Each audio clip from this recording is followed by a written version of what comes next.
உலக மக்களே வணக்கம். நீதிபதி சொல்கிறார், காதல் அவங்க சுதந்திரம்.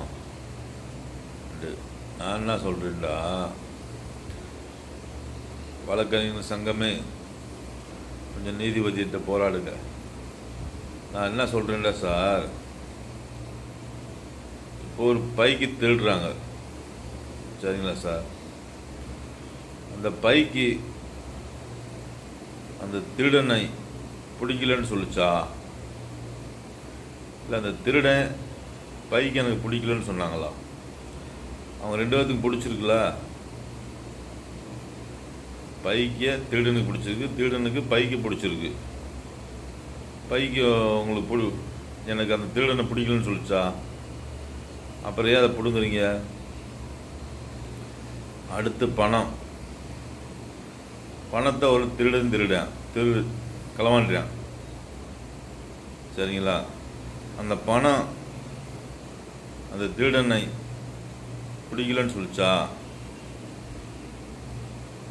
இல்லை அந்த திருடன் அந்த பணத்தை பிடிக்கலன்னு சொன்னானா?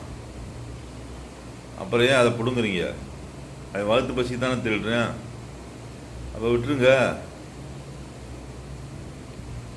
அடுத்து நகை, தங்க நகை. ஒரு திருடன் பிடுங்குறான், அத்து போகிறான், களவாண்டுறான், ஏதோ செய்கிறான். அந்த நகை சொல்லிச்சா எனக்கு அந்த திருடனை பிடிக்கலண்டு? இல்லை அந்த திருடன் சொன்னானா எனக்கு நகை பிடிக்கலண்டு? ரெண்டு பேருக்கும் சம்மதம் தானே, பிடிச்சிருக்குல்ல. அப்புறம் எதுக்கு சார் பிடுங்குறீங்க? காவல்துறையை அனுப்பி ஏன் பிடுங்குறீங்க சொல்லுங்கள். அடுத்து நீதிபதி என்ன சொல்கிறாரு, மேஜரானவங்க லவ் பண்ணலாம், அவங்க சேர்த்து வைக்கலாம், கல்யாணம் முடிக்கலாம்ன்றாரு. சரி, பழைய பணத்தை திருடலாமா? பழைய பைக்கு திருடலாமா? பழைய நகையை திருடலாமா? அதை திருடுனா அவங்களுக்கே கொடுத்துருவீங்களா?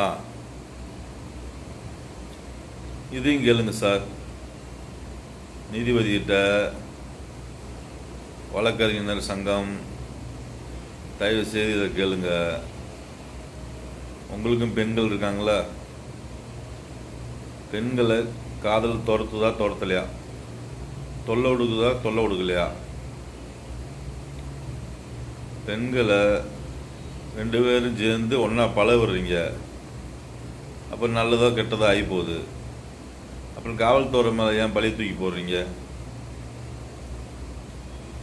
ஒன்றா வருஷம் விட்டுட்டு நீங்கள் தான் பழக விடுறீங்க, அப்புறம் எதுக்கு சார் காவல்துறை மேலே